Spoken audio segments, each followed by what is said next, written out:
You're listening to the Coach's Journey podcast, exposing the struggles and celebrating the successes in the life of coaches who are action takers and creating authentic impact in today's world. Whether you're just starting out, expanding your reach, or exploding your impact, you're in the right place right now. Stay tuned and be sure to subscribe to this podcast. Now, here are your hosts of the Coach's Journey podcast. All right, what's up, Coaching Nation? This is Dr. Sherry Fluellen and my co-host Faisal Ansad. We are coming to you for another amazing episode for coaches, by coaches, about coaching, about how to build ourselves as coaches, both professionally with our mastery as coaching, but also with the business of coaching. And I am sitting in a car. I can't hide the fact that I'm in a car right now. And I just, I'm calling that out because as coaches, a lot of us are wanting to, as virtual coaches, a lot of us are wanting to create location independence in our business. So what better way of having location independence than being in another state and taking time out from the other stuff I was doing today to do a podcast in a car. So I love it. I love it. You'll probably see me all over too once I get my RV. Yes, we will have to change the name to like RV Coaches Nation, right? I know, eh? And you heard Faisal just say A, and yes, he is Canadian. Did I say that? You totally said that. It's catching on after 20 years I know. of being in Canada. That's hilarious. Guys, we have a really special guest today. Her name is Jennifer Stuckert. I have known her for probably 5 to 6 years, I want to say. Little while, yeah. Yeah, the first time I met her, I felt like I'd known her forever. We have a lot of similar interests and values, and just really had some great conversations with her. And so as I've moved out of the realm of therapy as a psychologist and into coaching, Jennifer is kind of navigating some of those similar questions and just trying to figure out, who's she going to best serve? What does that look like? So that is a lot of what we're going to talk about today. And who knows what else will come out. That's the whole point. Who knows what's going to come out? You guys live for the mystery. We do. We do. Unscripted, unedited. This is amazing. So as always, though, first, let's talk about wins that we've had over this past week. So Jennifer, would you like to start us? Sure. Well, I am I'm just completing a 1-year leadership development program. And in that program, we worked on like year-long goals. So this is reflection week where you look back on the last year and see how you did. So one of my wins is that it's kind of related to what we're talking about today. One of my stretch goals for myself was figuring out what I wanted to do with my business in the long view. And I got clarity on that about 6 months into the program. And so now I'm working on my next stretch goal in that same kind of category. So the win this week is just seeing how much crystallization is happening for me and where I'm going with my business and all the little pieces coming together underneath that to match the vision. So that's been really, really exciting this week to have a lot of things line up. So now it's getting ready to move to the next step. Awesome. Good for you. Yeah. Thanks. I think what it just reminds me that sometimes we just move forward without a plan and then don't always look back to see how and if we've actually achieved what our intentions were. Yes. And so thanks for reminding us, Jennifer, that it is so important to kind of outline a plan. And then the amount of value to look back and be like, where am I at in this plan? Did I meet it? Do I still have more to do? Did I exceed it? And then what's the next steps? Right. That's Something to celebrate then. Yes. So Definitely. good job. That's amazing. Thanks. Faisal, what's some wins that you've had? Yeah, for me, it's still in the works, but this week, I had this amazing experience. There was a client that signed up in my group coaching community, And I got an idea out of it. I've been trying to expand my community, add more. Right now there are 2 groups in there. I'm adding a 3rd group, and my vision was to bring in more trainers and coaches within the community. For one thing, I don't have to do all the work. The second, the community will benefit from different perspectives and different methodologies and so many other things. But it just hit me with this idea because I've been trying to work on the marketing end. I realized this incredible idea, which I'm not going to share the details around it because it hasn't fully formed, but I'm incredibly excited about it because what it's going to help me do is collaborate with other coaches. But as soon as I got it, I'm like, I can't believe I haven't thought of this up until now, but it came out of that experience. And in the next few weeks, I think I'm going to move this forward. And I have a very, very strong feeling that I'm going to be able to not only support a lot of coaches, but a lot of clients. And it's going to amplify the marketing piece of it, bring in more members into our community who are very high quality members. So I'm excited about that. Sorry, it's vague, but I'm just really excited about it. I don't know what it's going to turn out to, but I have a very good feeling about it. Yeah. Well, that's awesome. Congratulations. And as you're kind of getting some of these things figured out. And I know there's times where I'm like, I feel like it's one of those forehead moments of like, yeah, exactly like that. But, there's a reason the timing is what it is. Yeah. Yeah. So for me, I guess one of my wins is literally what I'm doing right now. So I, as a coach, one of the primary people that I work with are real estate investors. I'm an investor, and I kind of help with the education, but also with just kind of mindset and that sort of thing. And so, for me, it's important for me to keep on pushing myself as an investor. So I'm in another state. I have some properties under contract, and so we're looking at closing on our first out-of-state properties that I wouldn't manage.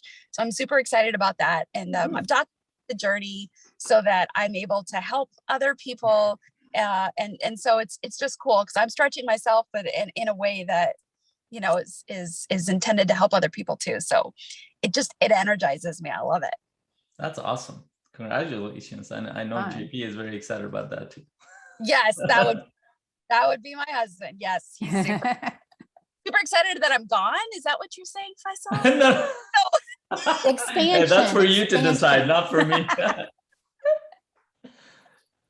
Awesome. Great. All right, so we'll talk just quickly about our sponsor. Our sponsor for this podcast is the Coaching Mastery community. It is an amazing, vibrant community, an international community of coaches, virtual community where we come together every week, multiple times. We learn from each other. We learn from experts on how to be our best selves as a coach. We learn about the business of coaching from experts and from each other, how to market better, how to be our more genuine self and attract the clients that we really can serve at the most highest level. We do just so many fun things, and there's such a camaraderie with our coaches that are in our in the community that we've heard feedback that if it wasn't for the community, a lot of coaches would have stopped coaching because they felt alone. They felt they didn't have the connection and the resources that they needed to kind of continue to develop. And so that's what the Coaching Mastery community is all about, helping coaches build their coaching and business mastery so they can have the impact in the world that they're looking to have. And so both Faisal and I are part of that community, and it's just a super fun time. So anything to add, Faisal? Yeah, I think the win that I shared, as you talked about it, it helped me realize how much of my mindset nowadays, like in the past few months, goes towards collaboration. Evidently from this podcast, because I literally don't, most of the things that I do, I don't do them alone anymore. And I did that. I've shared this before that I did that for the first 3 years, but it's not just that, oh, I have to do this. It's, I want to do it because it's so incredibly exciting and it lowers the pressure. It helps you co-create a lot of things, which is actually a human thing, which we have forgotten a lot of times. So that I really feel like that, and I feel like the ideas that I connect with around collaboration just comes from that community more than anything else, because that community gave me that sense that working with others is much more powerful and much more impactful than on your own. Mm. Yeah. Mm. Well put. All right. Now, Jennifer, I'm so excited for our conversation. Great. Can you share with us and our listeners kind of who you are, what your background is, and where you're headed? I know that's a Sure. question. Yeah. Well, I am the clinical director for a counseling practice here in Atlanta, Georgia. That's where I live. And we have been growing for the last 5 years at a pretty good clip. When Sherry and I met, actually, like we were probably 1/4 of the size we are now, or something like that. We've had pretty good amount of growth. And so I currently manage 3 physical locations and virtual services for our whole state. So we have providers actually now that live out of state who are working for our company who are licensed in my state. So I had vision for these things, but COVID sort of helped us out to get to the next level. Yeah. You know, it definitely sprinkled cooperation on the virtual services side of the business that I really wanted to see expand. So in my role, I see a limited amount of clients. I do therapist development and hiring, you know, running the business. But one of my goals for this year was to kind of figure out, I've been flirting with coaching. I wanted to open a coaching branch of our business to expand its services. I feel like that does lean really well for mental health therapists to lean into coaching, you know, if it fits their personality and their interests. So that was another idea that had been like my vision, but it was sort of asleep on the side. Well, now it's really catching on, has a lot of momentum. There are multiple other therapists on our team who are switching into also offering these services in addition to therapy. So I am basically birthing a coaching baby, for lack of a better word. So that has meant that for me, I had to figure out, well, what do I want to do in the coaching space, which was a little bit of a journey. What was the difference between coaching and mental health therapy? Work through, you know, stuck points along the way on my information quest to see the differences, safety lines. So there's definitely things to talk about related to, you know, road bumps that I hit and how that, you know, activated fear inside of me based on different advice that I got along the way. So that's kind of like a quick flyby. So I'm curious, Yeah. what made you go towards coaching? I mean, that especially, I mean, the counseling business has skyrocketed. That's going crazy. Like Yeah. it's needed everywhere. So why Right. coaching? Well, that's probably a personal decision, but for a few years now, after around 20 years, maybe 19 years in, I've been going at this pretty much full time that whole time. So you've had a lot of interactions with people and you get a little bit burned out here and there. My focus sort of intensified in what kind of therapy I wanted to do. And so I missioned for myself to be letting go of the things I no longer felt alignment with. So I started letting go of the types of therapy services that I didn't feel excited about anymore, that I thought were a drain on me emotionally. And in that journey, that's where coaching came up, because I was like, this is already like very friendly with my personality.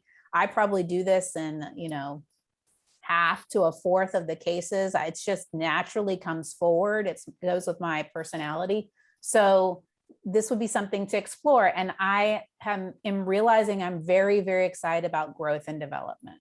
So, you know, counseling therapy is a lot about healing and restoration. We actually named our practice Restoration Counseling of Atlanta for that reason. But I am, as a person, building my interest and emphasis on growth and development.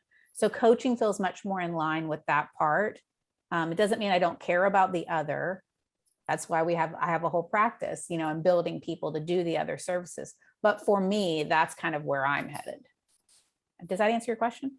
Yeah, it does. That's really cool. I love that you're looking at the whole, the practice as a whole, and this is a point of, actually, there's been a point of discussion for us in the community. Quite a few sessions we've discussed the differences between coaching and therapy. At what point it becomes therapy, and are coaches skilled to go in that area? Should they go professionally or not? Is this an ethical issue? Is this a legal issue? There's so many things that come into that picture, and you're probably navigating a lot of those things as well. So and maybe we can start with that. That would be really cool. What have you discovered as somebody who's had the business, who's been in the business for a while? What do you think is the difference between coaching and therapy, and like where do you differentiate? Because the line could be very, sometimes you might not be able to tell, blurry. Right. Well, for me and my journey to navigate this, I started noticing a lot of people were doing it, especially living in a large city. It's really easy for me to have a lot of relationships with other therapists who are on my level or ahead of me, and watching what other people were doing, that kind of got my interest. I was like, that's curious. They used to have just a therapy practice, and now they've got a therapy and coaching practice, and they've rebranded themselves. I wonder why. I wonder how they did that.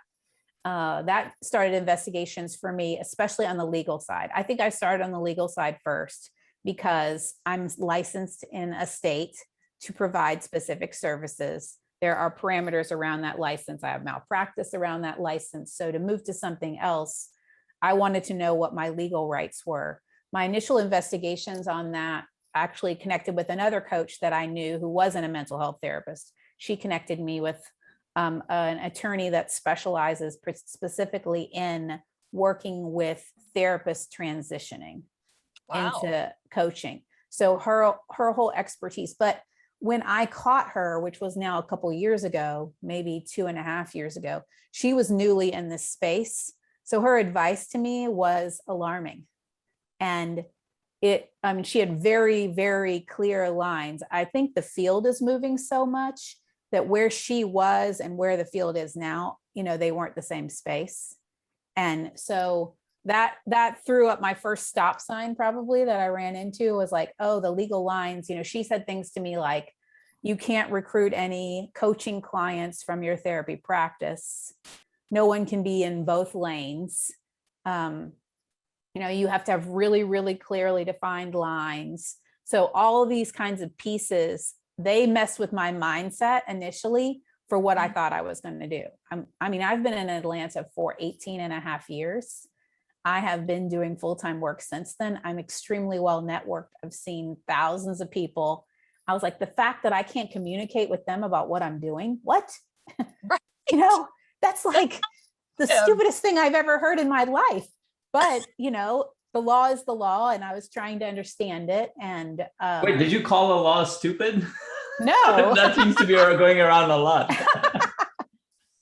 I will not be quoted as saying that.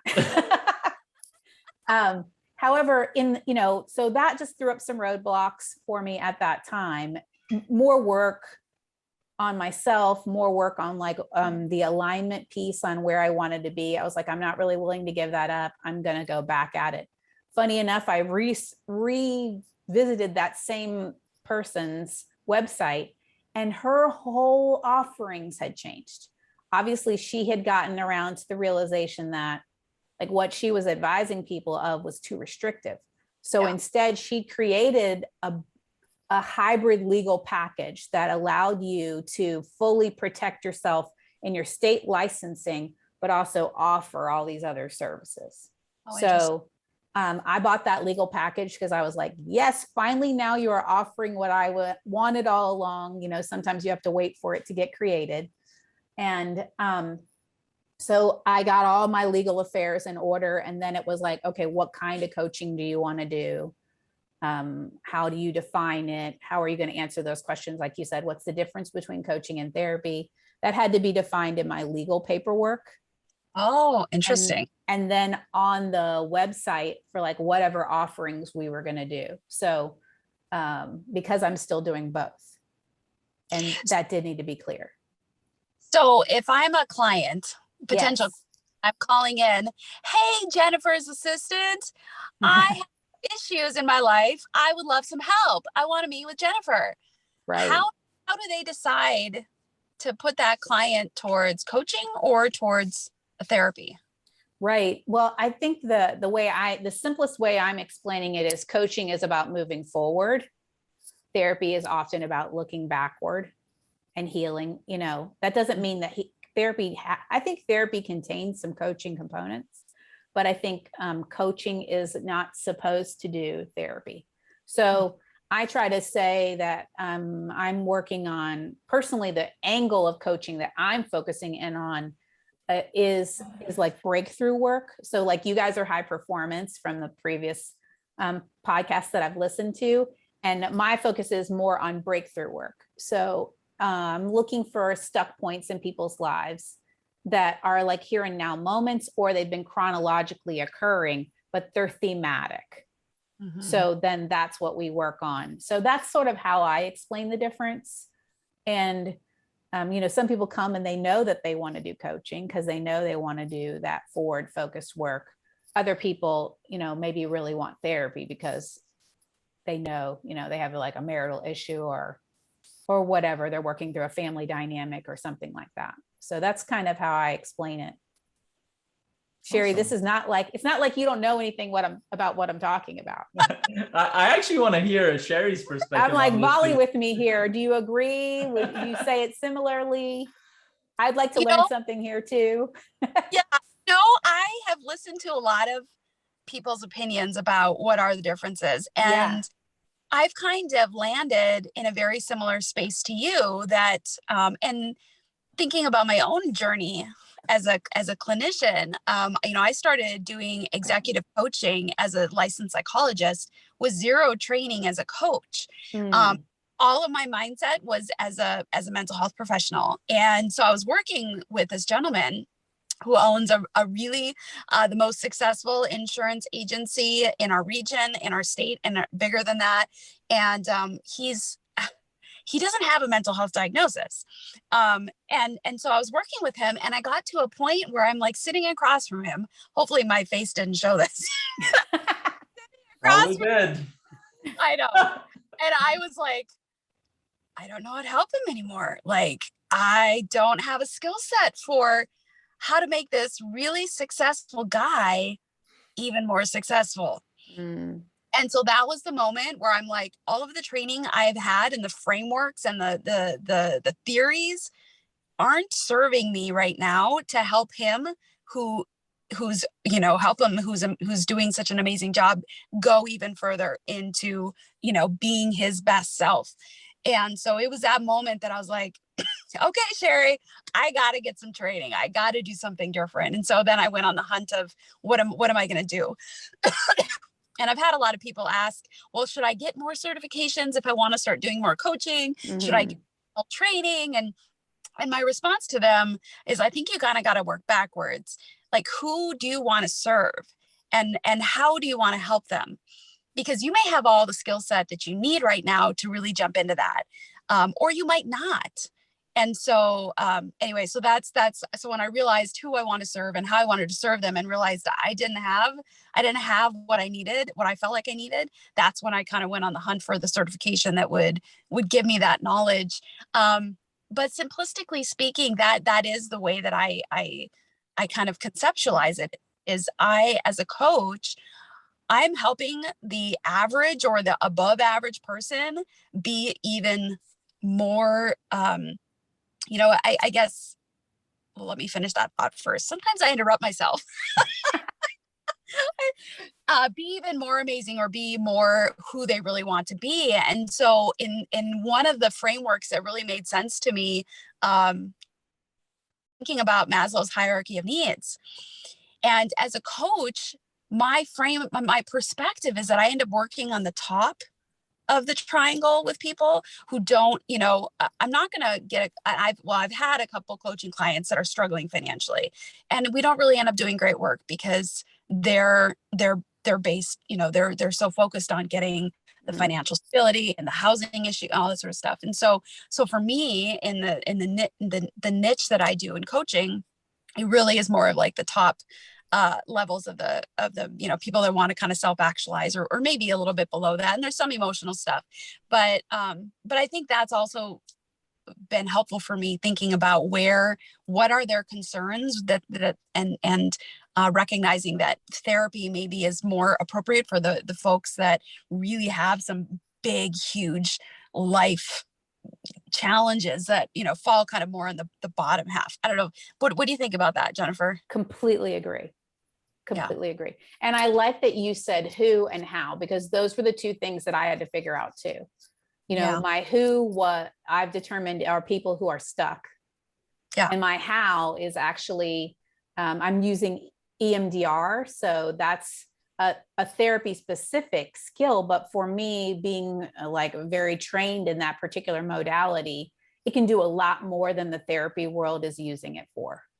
And so the more I've used it, the more I saw, why would we hold this like gem of a thing and not bring it to the other parts of the world? So that's my how, that helps me know, like, do I have the training that I need to? Like in sports performance, EMDR is like making major strides in that particular space, which is not so different than like, for me, like you work with high performance, EMDR could help with that as well. Like I've worked with people who speak on a national stage, breaking through their like mindset difficulties around public speaking on their national stage. So trying to help people, just for me, that was like the simplification of like, who are my people and how do I find them and how will I help make a difference in their world? What's my language going to be? So I completely agree with you. There's a gentleman, his name is Alex Sharfin. He's a pretty prominent in the entrepreneurial space. He's got a book called The Entrepreneurial Personality Type, which I think is just fascinating. Yeah. You probably won't find it on, the MMPI or anything. It's not going to be a yeah. but he runs a podcast and I heard him talk about how he gets EMDR.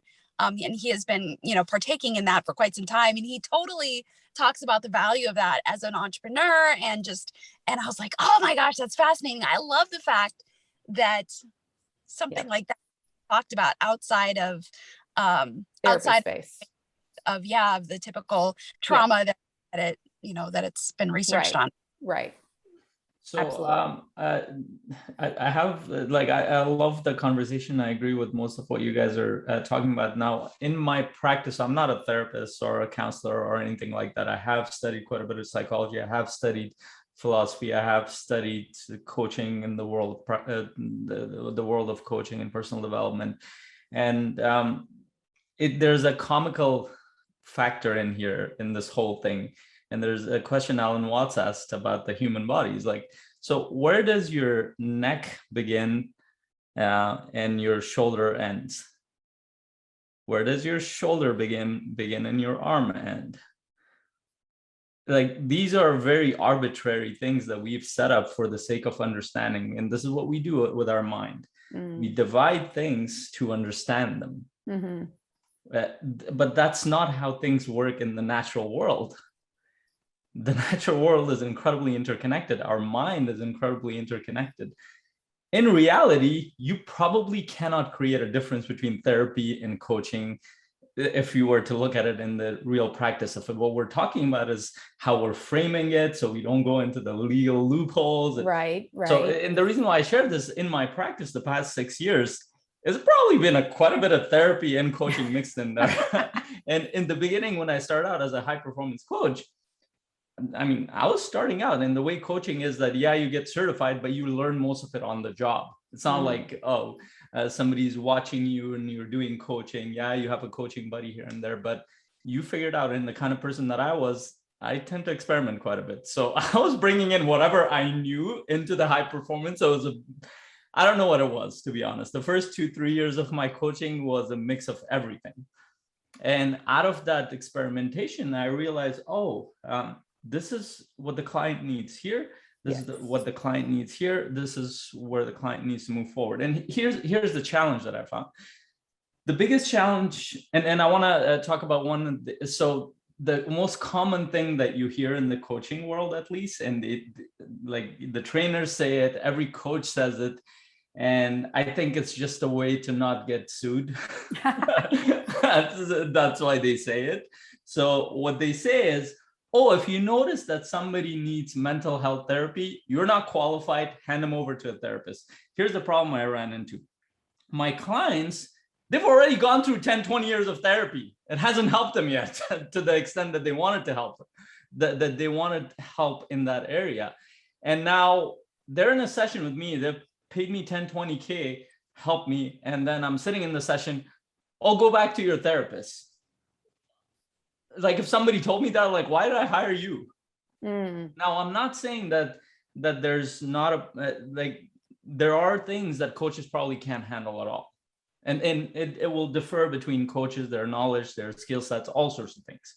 And I'm not promoting that, oh, coaches should do therapy either. That's not what I'm saying. So I don't get sued. So, so what I am trying to say is that, and here's how I look at the coaching world. The coaching world is, I feel like a lot of what it is what therapy used to be, like the psychotherapy, the beginning of psychotherapy used to be. Like psychotherapy was like came out of like psychology came out of philosophy. Then it became its own field, but it was an amalgamation of different things. Coaching is a mix of so many different things. It is. Psychology being one of them. And we're going to take frameworks and tools like EMDR from psychology, from counseling, from so many areas. We're going to pull out things from performance studies. We're going to pull out things from neuroscience. We're going to pull out things from spiritual practices. It doesn't matter what it is, because coaching for me is, how do we move people forward? What are the tools needed? How do we get people unstuck? Whether it's in the high performance field or the transformational coaching or the kind of coaching that you're doing, we're getting people unstuck and helping them develop clarity to move forward and develop strategy to move forward and consistently create that behavior change. So like, it's not that clear cut in my mind. And I don't know where I do therapy, but I'm pretty sure I do quite a bit of them. And in fact, I'm not the first person. This comes up in our conversations. Sure. Quite a few clients would say to the coach, oh, kind of feels like therapy. And I've had moments where clients have said that, but in other moments, clients have gone through 1 hour of the session, all of a sudden they're like, oh, this helped me more than 2 years of therapy. But so I feel like, aside from the legal stuff, I feel like we, as coaches, we need to be free to explore different tools and ways of doing things. We shouldn't tell people that, oh, I'm qualified in this area if we don't feel comfortable or if we don't feel qualified to do this. And we should always let the client know what we're trying to do. Like we should have integrity around that. But I feel like, especially I feel like it's a very creative world, the coaching world, if you wanted it to be, because you're literally solving probably one of the most complex problems. Like when you talk to people, like their lives are much more complex than they realize. And as you're hearing this out, you're not going to solve those problems, help them solve those problems just in that one session. So how do we help them expand their perspective? How do we help them see things differently? How do we help them move forward despite all those challenges and maybe a lot of trauma? And that requires a lot of creativity, I feel like. That requires us to kind of challenge ourselves to try things that we haven't tried. I've felt stuck for a while when I've worked with very high performing clients. I'm like, it's not working.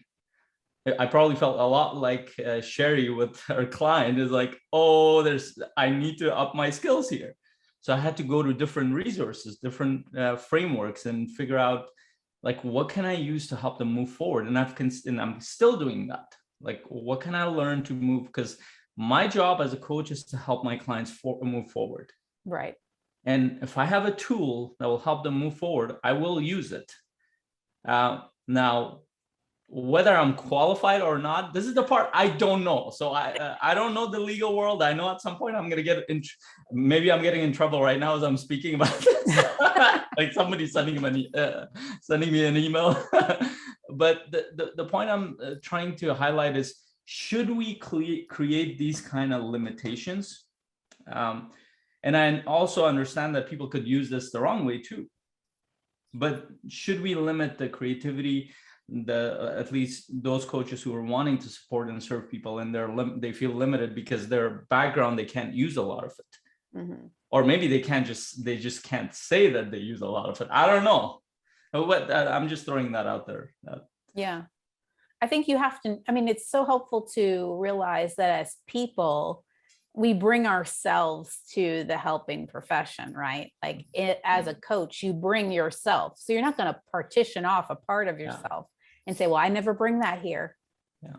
I mean, that would not feel good to the recipient, that you are leaving a part of yourself behind. So I like coaching because it is got a lot more freedom. Yes. I agree. It's got a lot more creativity. It's got a lot more freedom. It's a lot less regulated. I can cross state lines. Like there's a lot of things that are going for coaching that aren't present in the therapy world. The therapy world kind of has some pretty strong constrictions around it. And the coaching world doesn't have those restrictions. And I really appreciate that it doesn't. But yeah, everything you've ever learned and everything you're going to have to learn, you get to bring to coaching. Yeah. Yeah. And it's an unfortunate, I think a lot of kind of listening to what both of you guys are saying, that I experienced that too. Like there was a lot of limitations in my work as a licensed psychologist, that I'm like, I can't do like this. Like, so for example, one of the things that I understand the rationale behind it, but I don't agree with the universal application of this. And that is testimonials.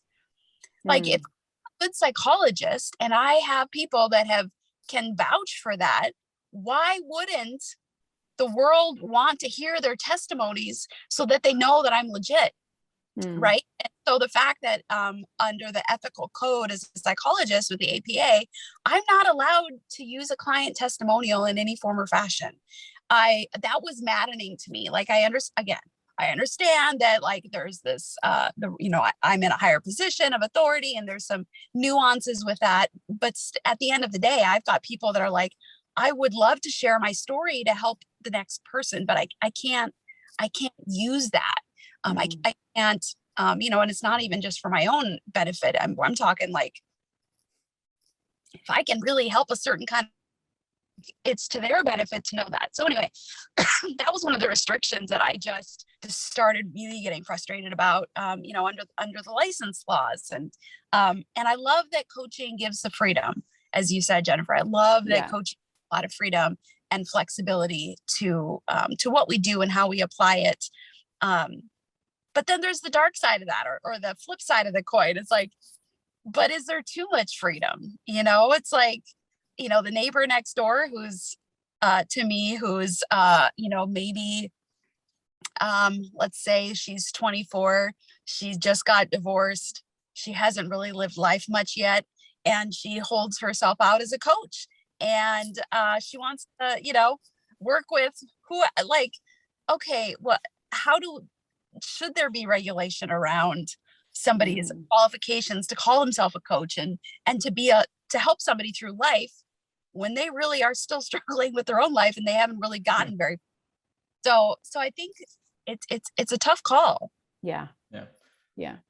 So we're actually talking about a bigger theme here, which is interesting. It's probably going to go towards the political world, that there are two kind of mindsets around this. Yeah. One is that, do we need more regulation, or do we let the market set this up as it moves forward? And there is a fine balance in there, like especially in the Western world.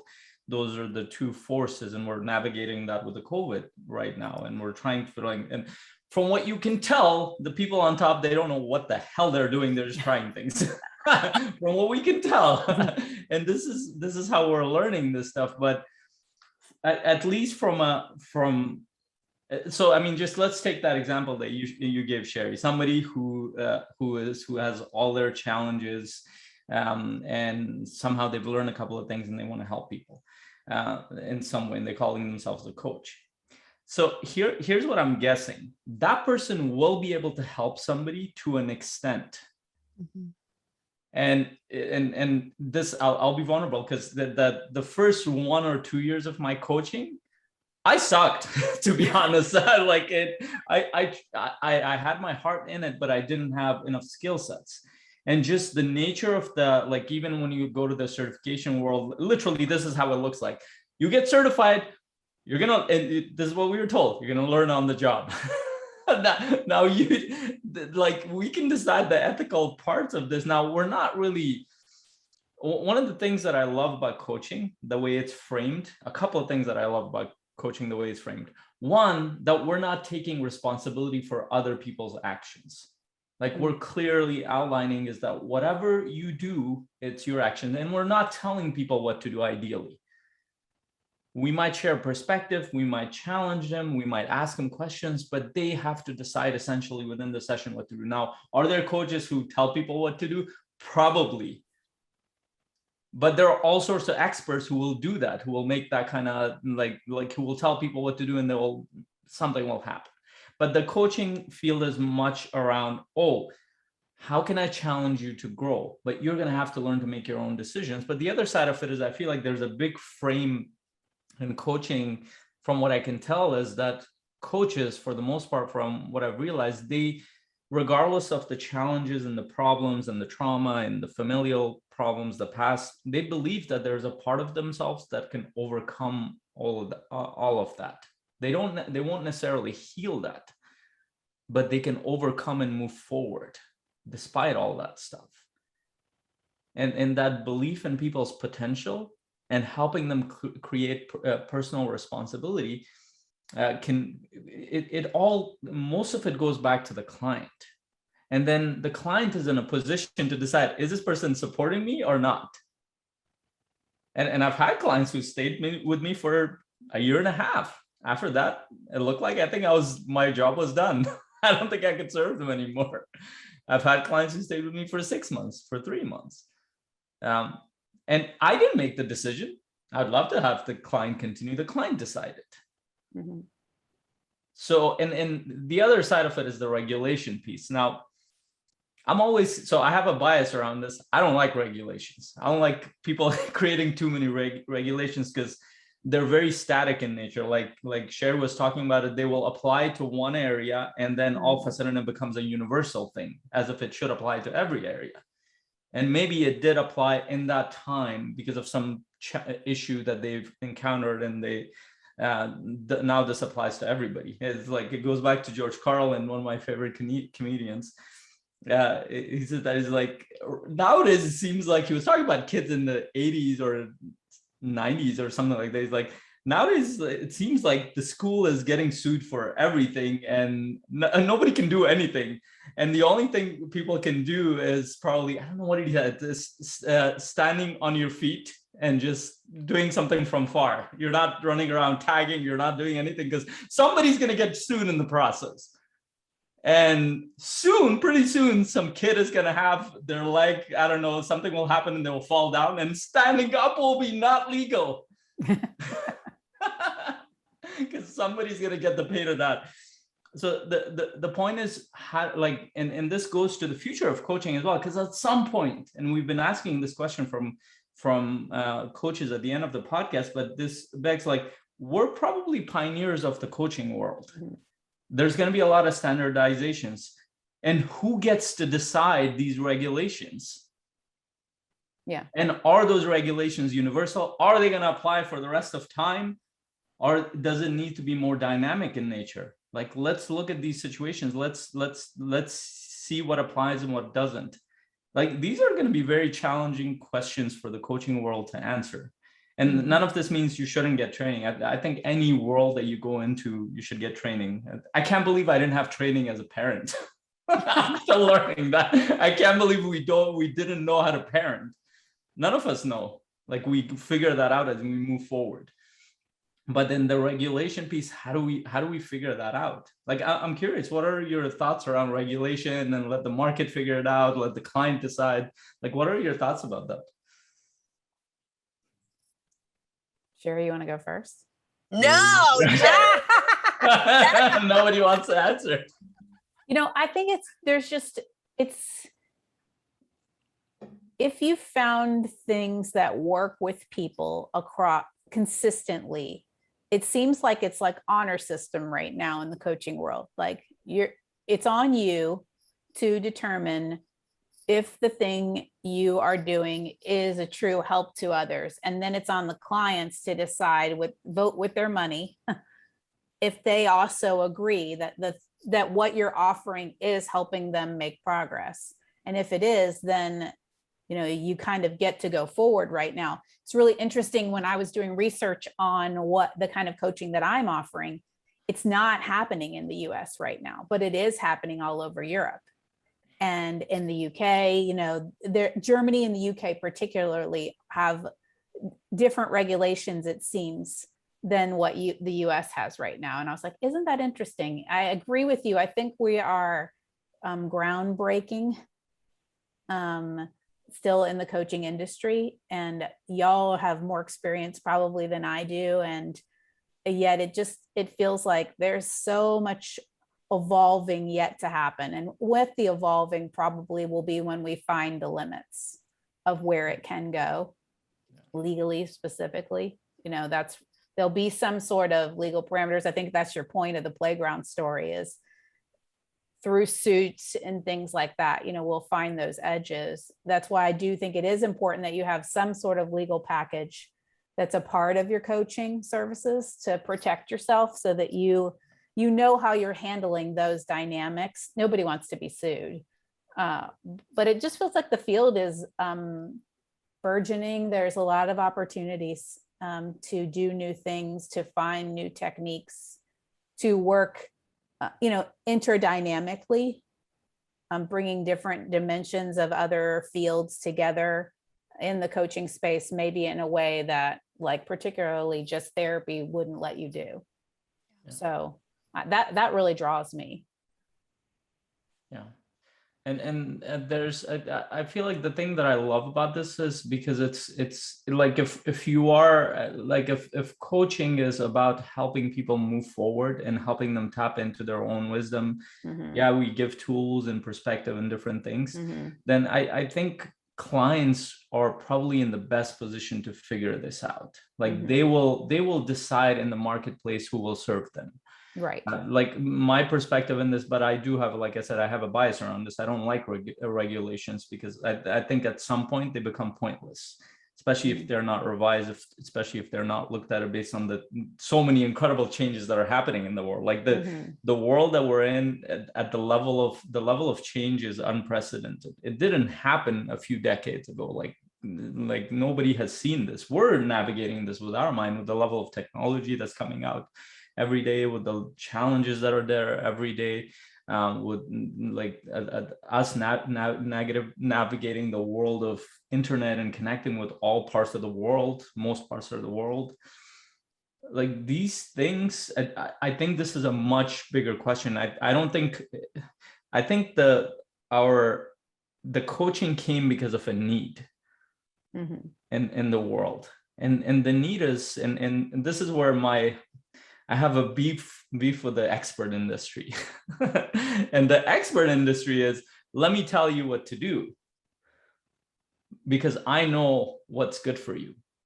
And there's an assumption there that most people don't know how to think for themselves. And part of it goes back to is that, like, in the past few generations, people have been kind of beat down. Like, we're creating the systems, you listen to us and move forward. Like, you study all the things that we're going to tell you to study. You go into the job we're going to tell you to do. You do the job how we want you to do. But that world is changing, like, dramatically, like exponentially. Like, the creative world is exploding. World of expression is exploding. I mean, right? Like, when you look at the articles nowadays, there are too many jobs. People don't want to work in jobs anymore.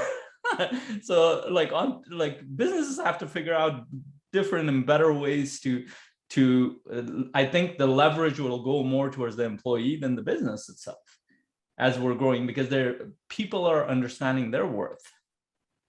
I remember the first job I got in the engineering field. I go in there, I was like selling myself to this. I had no experience. I'm like, if you hire me, I can do this, that, and the other. And the guy, like, after I left, it was through like a job agency too, because I couldn't find it directly.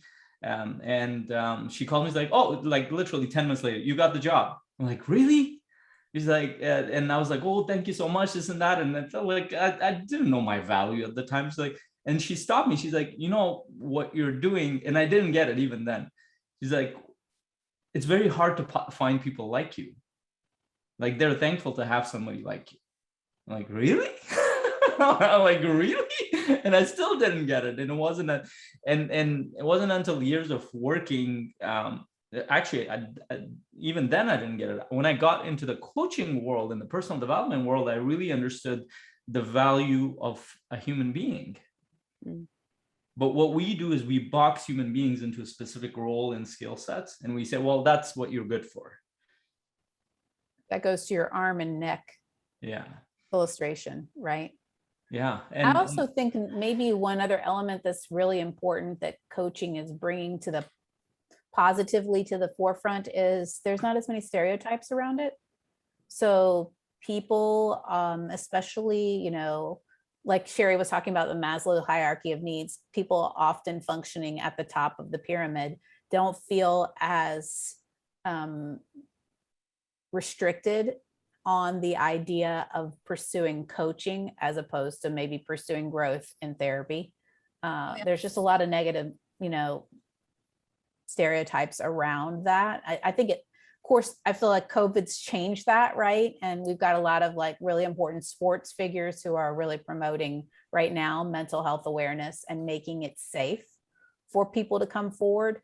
But I still think there's a certain group of the population that's doing well, that wants to do and believes they could do better, who aren't going to go that route. And coaching is something that they would be willing to do. Their organizations are willing to send them for coaching and development.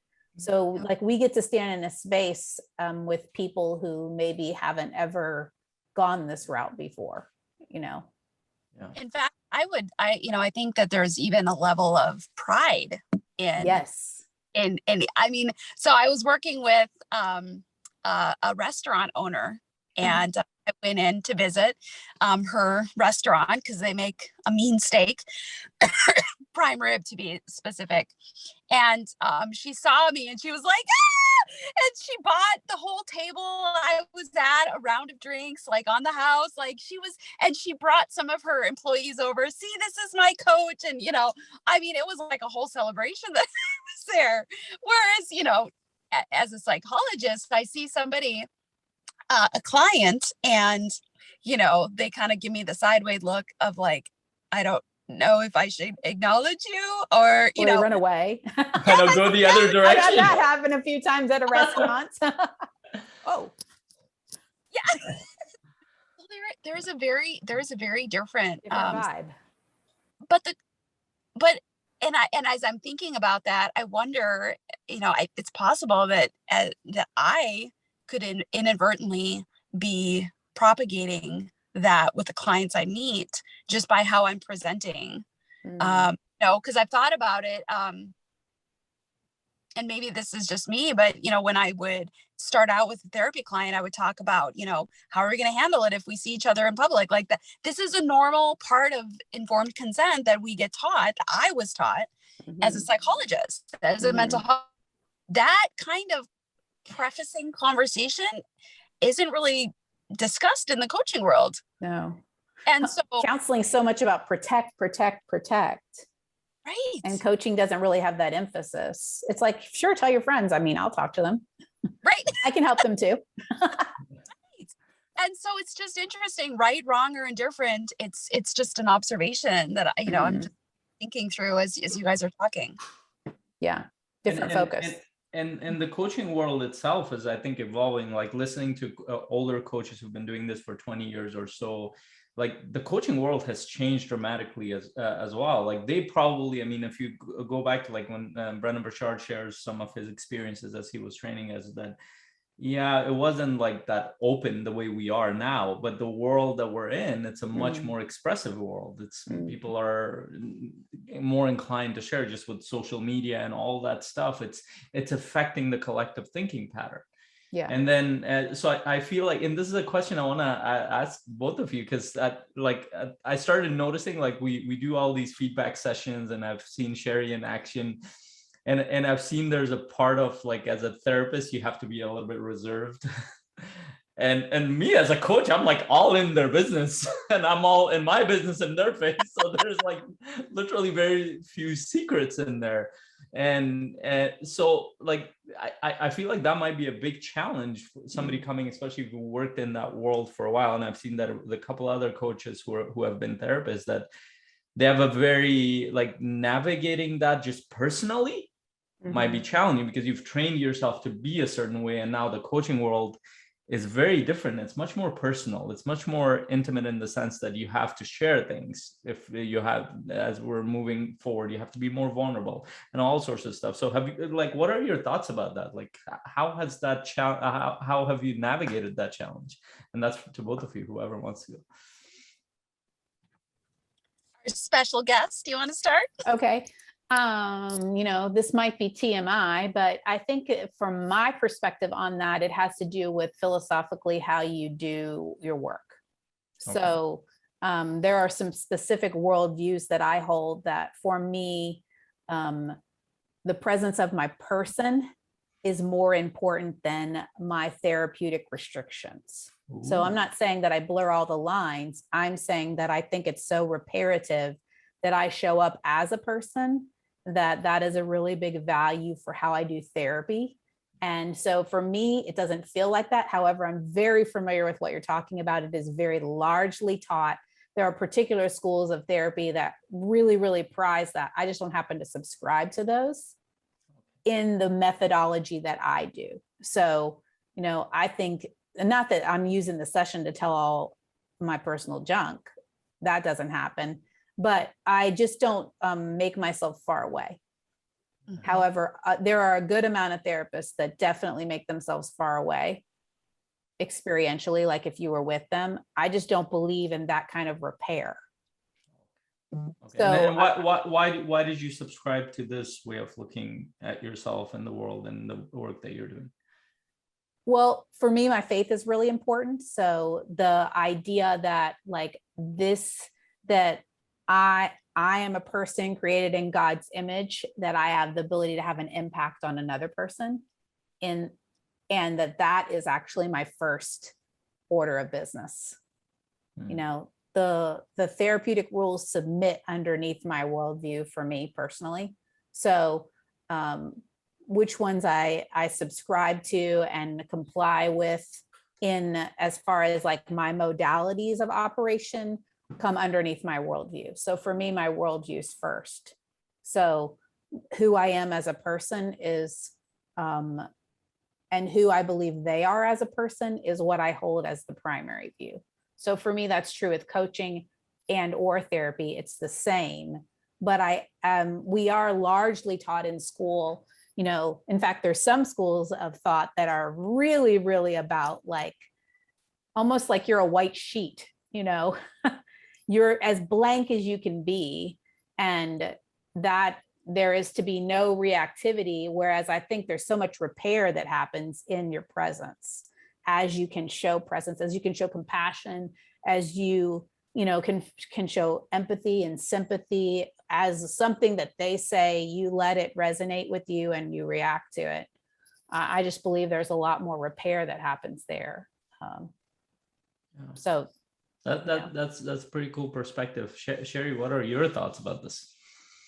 Well, Jennifer, I could never say it as eloquently as you did. That was amazing. I can tell you've given a lot of thought. I have. Yes. That was definitely not just off the cuff. No. I train therapists, so I have had this conversation before. Yes. And I've thought about my own journey between the two worlds. And there was about a 2-year period of time where I did both. I actively owned and managed and did mental health therapy, a mental health therapy practice while I was kind of starting coaching, and I struggled with doing them both at the same time. Doesn't mean it can't happen. That was just struggled. And I think, the struggle is real. The struggle is good. The struggle is where we get our growth. But have definitely thought a lot about that. And again, this may not be applicable to everybody, and kind of how their modality that they've worked from, but I definitely had the experience that people would come to me as a psychologist, as the expert, as the person that's going to fix them. And in coaching, I've been able to, and this just might be my own perspective that I've then, kind of put on my clients, but I don't hold myself out as the expert. I have expertise, but I'm here to kind of go with you, to walk with you. As Faisal said, I'm here to help them uncover their best course of action for their own life based on what they believe and based on their own truths, and certainly under the realm of what is true in the world. But it's much less expertise based. At least that's the way that I have transitioned my own impact. And I look at myself and very much with my own faith belief that God has allowed me to have experiences in my life, and it has grown me and shaped me in certain ways that is not for my own edification, but for edification of others. And so I feel a moral responsibility to allow my life to be an example, good, bad, either way, either an example of, hey, that worked, or an example of, no, don't do that. Don't do what I did.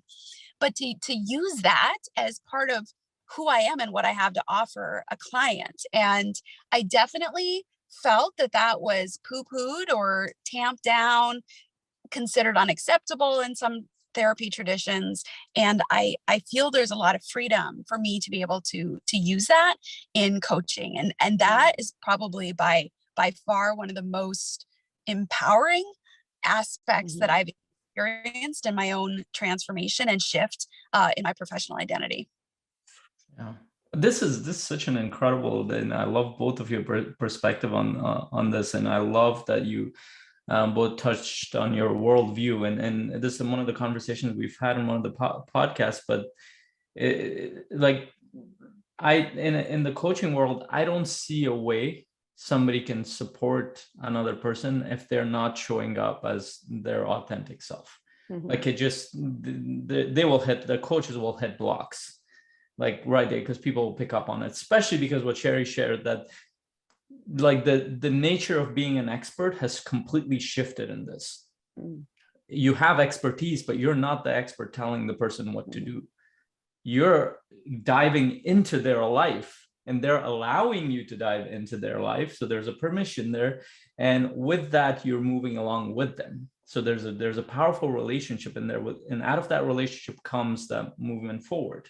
And yes, you hold tools. Yes, you hold perspective, but you also tapping into their wisdom as you're moving forward. And there's a bigger piece in here, aside from the fact that we definitely need to bring our own authenticity into it. That doesn't mean we tell people what to do with our worldview or tell them this is how you should live or not. It's knowing that this is who we are. And essentially, that's like, whether we share that through our perspective, through our stories, through whatever it is, we attract those kind of people that align with that. But there's another part to this. I think there's a bigger picture here as well. I personally believe that the way you describe, Sherry, the expert, I think that's how experts should be. It doesn't matter what you know. If an expert believes that I know this and you should make decisions based on what I know and exclude everything that you know in your life, I think that's what's been wrong with the expert world for the past few decades. And it's starting to catch up, because people are like, this doesn't align with how I feel. This doesn't align with how I intuit. This doesn't align with my worldview. So how am I supposed to move forward? Plus, the value's gone up so much on authentically presenting yourself in our society. Yeah. So that makes a lot more room for that, to show up as your true self when you're working with someone else. And if I saw while you were talking, I kept thinking of the word journey. And it feels so much more about journeying with someone as they go through their self-discovery process, and you're helping them tweak things.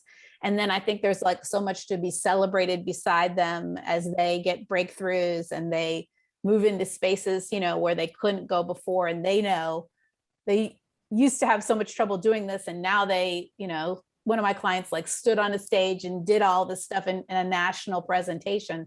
Like that kind of like joy feels like journey joy.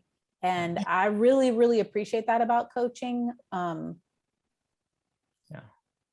You know, I think and Sherry, I wonder if it's bigger for you as a psychologist, you know, that almost is like in our field, that's kind of the top spot you can get to. So, you know, when you have gotten to that spot, it's almost like the most pressure is there. Going down, those of us who are master's level clinicians, we don't feel quite as much pressure as you, because there's a good amount of times where I'm going to kick the can to someone like you and say, I don't know, you're going to need to go see this person for testing and assessment. And, you know, woo, that's off of me. I don't have to do that. You know, I'm not standing at that tippy top spot. So I can imagine where it would have felt like for you, you had the most pressure on you in that way. Yeah. And it's interesting. I've just noticed my own biases around this. You know, as a psychologist, I didn't necessarily feel this way because internally, because you know, I guess as a psychologist, I was in the field, licensed I'm still technically licensed. I have not dropped that, although probably will happen within the next 12 months. Yeah. I still felt new. I mean, 10, 12 years into the field, most of the people that I work around, I'm in a smaller state, are all aging psychologists with tons of experience, tons of wisdom. And so I never kind of started to own this prestige of being a psychologist and feeling like I was better than kind of other mental health professionals. But I definitely see that there's this hierarchy ranking, which I don't see the value in that. However, I had my own perceptions about coaches before I, you know, decided to jump into that arena. I had a lot of negative, you know, perspectives around people that call themselves coaches because they didn't have the level of training I had, because they didn't have all this, you know, I'm like, how could you possibly, you know, say that, you know, you're going to be able to help these people when, you know, like, who are you to, you know? And so, so really I had to suck up my ego, as I decided to shed my identity or my, you know, holding myself out as a psychologist as the first thing that I tell people, you know, and I'm like, well, what am I going to call myself? How, you know? And so that was a real struggle. But I like that it's not based on title per se anymore. It's based on outcome. It's based on actual ability to help clients. And that's how I attract clients, is my capacity to help them with an outcome, not just because I got 3 initials after my name or because I attended some other fancy training. And so I think there's you know, kind of go back to what Faisal was saying before about letting the market decide. Yeah. You know, that's the beauty of capitalism, right? And so I'm kind of liking that, where I'm like trying to be scrappy. Faisal is far ahead of me, and, you know, in the, you know, if you want to look at the income metric of a successful coach, like he's far ahead of me in that respect, even though I outweigh him in years of practice, you know, because he can have a bigger impact right now. And so market's rewarding him for that. Well, I'm still working on what's my, you know, what is really my value proposition, and, you know, how am I going to serve it? Who is really my most niche ideal client, you know? So it's a whole new world, which I'm enjoying. Yeah. I really love this conversation, and thank you both for that perspective. And I want to, like, I think there's an area that this goes towards leadership as well, and it goes towards the bigger world of how things are run in the world right now. And that's what I care about at the end of the day, is that, like, and we've, like, since the childhood, like, I was given this perception that, oh, these people who are in charge, they know what they're doing. The more I have been connected to people who create rules and regulations, who are authority figures, once they, like, take off this, like, this mask of, I'm the authority figure, I'll tell you what to do, whether that's institutions, whether that's a person, whether that's an organization, whatever it is. When they take off the mask and you go deep down, and I've truly been very curious to find out, like the people are, at least the people that I can see behind the curtain, that they're deciding things for the rest of, for the communities, for the groups, for the world. Do they know what they're doing? And this actually hit me through, like, I was like watching this debate around capitalism. Like, there was a series like 3 years ago. I'm like, I want to figure this out.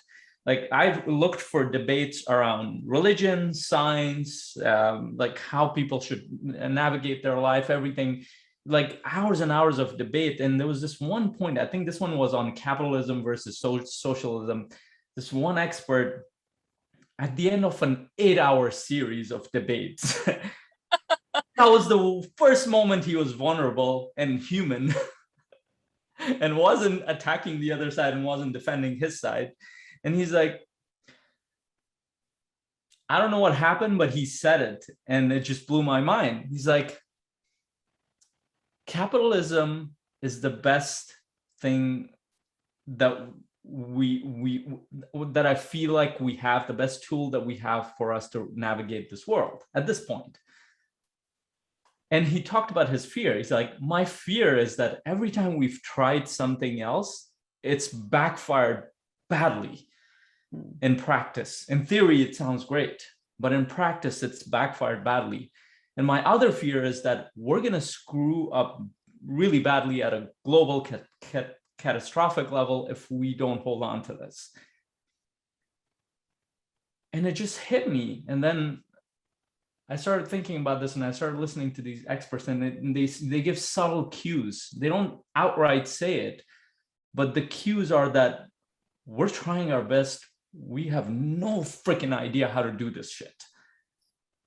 And here was one of the best conclusions. I think Jordan Peterson talked about this. He gave a really cool idea. The guy asked him, like, okay, and it was in an interview. He's like, so what do we do? How do we solve these problems? He's like, you know what we need? We need more people to come out of poverty, out of survival states. We need more human minds from all parts of the world to help us, because we don't know what we're doing. And there are very, very few, quote unquote, experts who would admit something like that. And so, and here's how it connects to the leadership. And I've done coaching with scientists who work for NASA. I've done coaching with councils. I've done coaching with athletes, all sorts of people, CEOs, entrepreneurs. And it looks like on the outside, they're incredibly confident. They know what they're doing. But when you go deep down, their motivations, and they're not even aware of it until it hits them, that a lot of what they're doing is very fearful. Like, it's based on they just don't want to break something. And it's not like they are like that. They've been taught to be like that, not to make mistakes, be very careful. And we have to kind of, and this is where I feel like coaches might be the pioneers in this world of helping leaders think deeper, think more clearly, go become more authentic, and find out, like, where can you serve, and where do you need to put your hand up and say, I can't help with this shit. We need more people. We need to collaborate. We need to work together. And I don't think we have enough leaders right now who are able to do that emotionally, who can be vulnerable and say that, and this shows up in like as I'll give you an example of one of my clients who has a organization that's growing really fast, and he has a team. He had a hard time admitting over and over that he's the one who's creating these problems. He wasn't taking accountability for his leadership. And that was a defense mechanism. It wasn't like he was like, and he didn't know he was doing it. Like, it wasn't until multiple sessions of going deeper and him admitting to himself finally, oh shit, it's not my team, I'm the problem. How can I work with them? And then at that point, he had the humility to stop being the authority figure. He started working with his team. Now, this is something I feel like coaches are at the forefront, because we're kind of excavating, like, how are people looking at the world? Like, what is their frame? What is their model? How are they showing up? Especially those who are in charge of things, those people who are running organizations, those people who have authority positions, those people who are parents. How are they influencing those around them? Because that's where the ripple effect, everything happens. So, and that's to me one of the most exciting things, and it puts a huge responsibility on coaches to be ethical, to hold on to their own perspectives. You can share, but help them determine what is truly core, what feels aligned with them, as in integrity with them, versus what the world has taught them for generations. And especially because we're creating a world that we don't know what it is. And this is very exciting. It's also, it can be incredibly challenging and fearful, because we don't know what we're creating, like with all these cultures coming together with all kinds of values, ways of thinking and framing things. What are we going to create? If we're not able to work together, more than likely it's going to go towards conflict. And if it goes towards conflict, it's going to create all sorts of problems. Yeah, that was my rant. for the podcast. It's fun to think about the idea of freeing someone. Yeah. I think that's what you're getting at. Helping someone get free from their constraints is really and that affects the world at ripple some tide, point, right? As this ripple effects. Yes. Do we feel free as human beings? Yeah. And I could go on for this forever. So I will go hand this off to Dr. Sherry, who's going to ask some questions from you, Jennifer. Okay. Yeah. These are our wrap-up 4 questions we would love to hear. Okay. Jennifer, what is one of the most influential books that you've read, as kind of in your coaching journey, that's contributed somehow? I read this book, Own the Room. Have you read that book? No. I can't tell you who the authors are. I could look it up for you, but Own the Room was a really good book from this year. And it was a lot about, it kind of broke people into 2 groups, helping them think about, especially for you guys being high performance coaches, helping them realize like their blind spots and how to work to overcome the areas where you are maybe deficient, or, you don't lean, let's say you just lean on the task side, or you lean too much on the people accommodating side, helping you work through those, but then particularly thinking about that in leadership space. So whoever wrote that, that's the book I recommend. Amy Jin Sue. Sounds right. Okay. That's what I see on Amazon. Okay, that's what I was just going to look. Off the top of my head, I didn't pre-prepare for that, but I'll tell you. Yes, that's it. Amy Jin Sue. Perfect. That sounds like a great book to read. And Jennifer, what are some of the things that you do as hobbies to just kind of relax and rejuvenate? Yes, hobbies. Well, I'm a mom, so I'm always running around momming, which may or may not be relaxing, but it's fun to go to your kids' games. And I'm a part of my neighborhood book club, which I really enjoy. And I like to do art, crafty projects, and gardening. So those are some of my little hobbies. What was your biggest win this year for gardening? What grew really well? What grew really well? I'm literally overhauling my yard currently. So we just we're like reconfiguring the whole thing. So in a month, I hope it looks amazing. It's halfway to amazing. Awesome. Georgia and grass, doesn't go together so great. That's how I feel about in Wyoming. Like when I moved here, I'm like, why does everybody have a sprinkler system? I'm not used to having to water the lawn. Like, what's that? So, Yes. Jennifer, what do you see as separates the successful coaches from the ones that give up, fail but never try again, or just abandon it? It's hard. I think it's easy to get derailed by something. I think you have to be in tune enough with where your friction points are, and learn how to get the support that you need to move through those things to keep growing. If you don't do that and you're not in a community that supports your growth and development, then I think you will be derailed. I think isolation's another factor. When you are alone and you're trying to navigate things, then every hurdle is mammoth. And sometimes permanent. So not being alone, being in a community, and just having the support for people to help you work through whatever your resistance points are. They're different for everyone. It depends on where you're entering. That will have a lot to do with, I think, where you end up going. But those are some of my reflections. Jennifer, is practice what you preach. If you're a coach, you need a coach. Correct. Yes. Absolutely.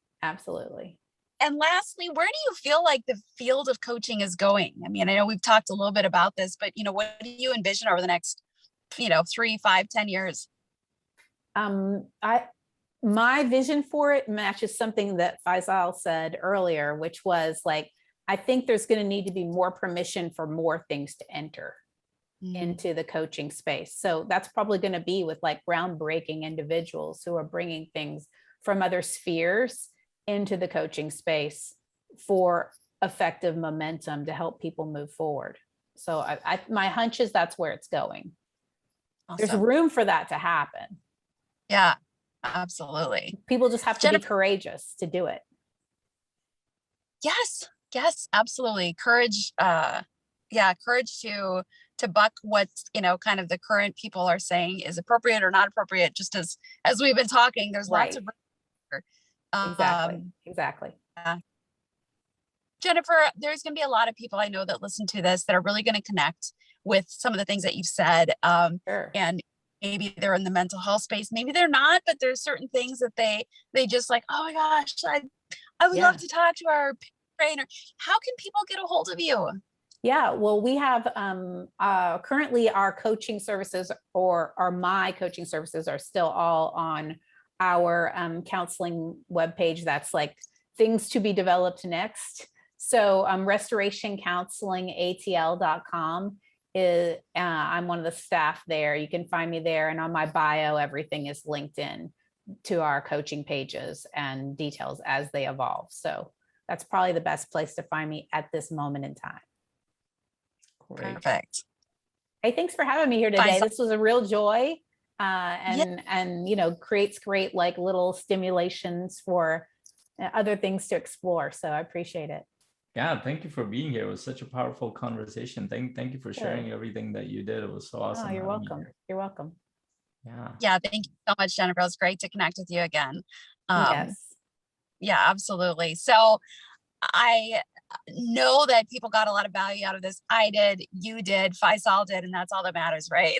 Good. Yes. We have fun doing it, that we know other people are going to get value out of it as well. Right. Yeah, and just for those who are watching, make sure you share this with other coaches and the post, whether you're seeing this on YouTube or on Facebook Live, or somewhere else, hearing this on the podcast platforms. Make sure you like and share with any coaches that you know.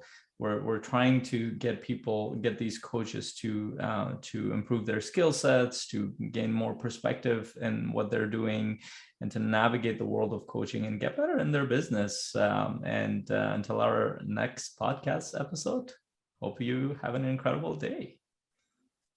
Bye. Bye-bye. You're listening to the Coach's Journey podcast.